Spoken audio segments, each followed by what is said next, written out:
Hi hello नमस्कार, कसे आहे सगळे? तर गुड मॉर्निंग, श्री स्वामी समर्थ. तर सकाळच्या जेवणाची तयारी चालू आहे. सो मोबाईलमध्ये बघत बघत खोबरं किसते आहे. तर हाताला पण लागू शकतं, म्हणून जास्त मोबाईलमध्ये नाही बघणार आहे. तर आज चवळ्याची आमटी केली आहे. आणि तुमच्याकडे कसं खोबरं किसतात किंवा त्याला खवणे म्हणतात, तर आमच्याकडे किती मोठा कार्यक्रम होऊ दे अशाच प्रकारे आम्ही खोबरं किसतो. तुमच्याकडे कशी पद्धत आहे प्लीज व्हिडिओमध्ये सांगा किंवा कमेंट करा. आणि खूप झालं की मला खोबरं किसायला बसले की मला काय म्हणतात ते वेळी लागतेच. ते कातण असतं ते लागतंच माझ्या हाताला. सो जरी तुम्हाला फास्ट तुम्ही स्पीड मी दाखवला असेल तरी वेळ मला भरपूर लागला आहे, 4 मिनटं तरी लागलीत.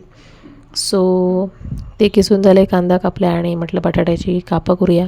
छोट्या बाळाला खूप आवडतं. सो बटाट्याची कापं 2 बटाटे चिरलेत. बघता बघता बटाट्याची कापं झाली आणि जेवायला बसलं तेव्हा बटाट्याची कापं काय राहत नाही. मुलं काय जेवायला जास्त बघत नाहीत, कापावरच ताव मारतात. सो कापं चिरून झालेली आहेत आणि व्यवस्थित पाण्यात भिजत घातलीत, म्हणजे खोबरं आणि कांदा भाजेपर्यंत नुसती जर ठेवाल तर ती काळी पडतात.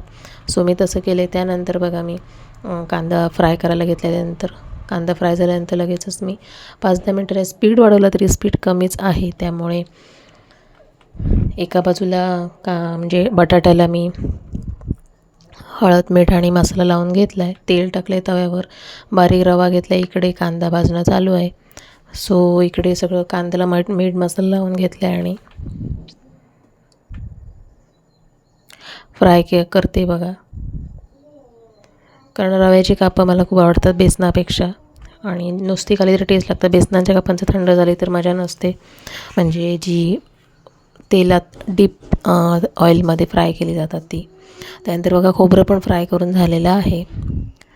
तर रात्री म्हटलं जेवण करायचा कंटाळा येतो म्हणून दुपारीच जेवण करून ठेवलं, म्हणजे रात्री कसं ते गरम करून जेवते. फक्त आम्ही भात नवीन बनवतो.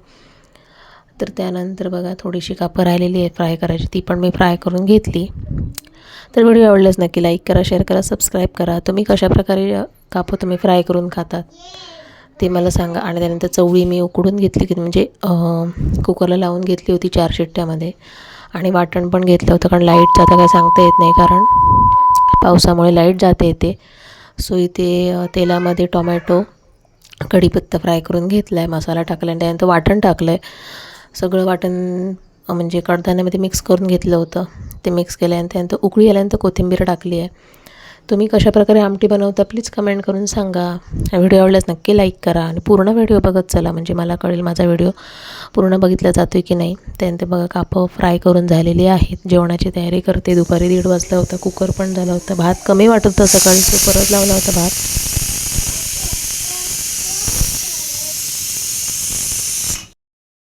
किती कामं झाली तरी तुमचं हे काम कधीच संपणार नाही. जोपर्यंत तुम्ही मरून जात नाही तोपर्यंत हे काय काम संपणार नाही आहे. घरातली भांडी आवरून झाली, सगळं साफ केलं आणि त्यानंतर मुलीचे केस विंचरले. म्हटलं आज छानपैकी तेल घालून केस विंचरूया. ऐकत नव्हती, पण घेतलं तिला समजावून. आणि असा गेला माझा आजचा दिवस. तर नवीन व्हिडिओ बघण्यासाठी तुम्ही नक्की माझ्या चॅनलला सबस्क्राईब करा. आणि त्यानंतर संध्याकाळी केस विंचरून, म्हणजे नाश्ता करायच्या आधी संध्याकाळी केस विंचरून झाले तिचे. तर तिचं कसं आहे, आळशी झालेली आहे सुट्टीमुळे. सो एकदा केस विंचरले की परत हात लावायचा नाही. मग संध्याकाळी काय बिस्किट संपले होते, तर म्हटलं मॅगी होती ती करून घेऊया. तर मुलांनी मॅगीवर ताव मारला आहे. तर व्हिडिओ आवडल्यास नक्की लाईक करा, शेअर करा, सबस्क्राईब करा. भेटून नेक्स्ट व्हिडिओमध्ये. तोपर्यंत बाय.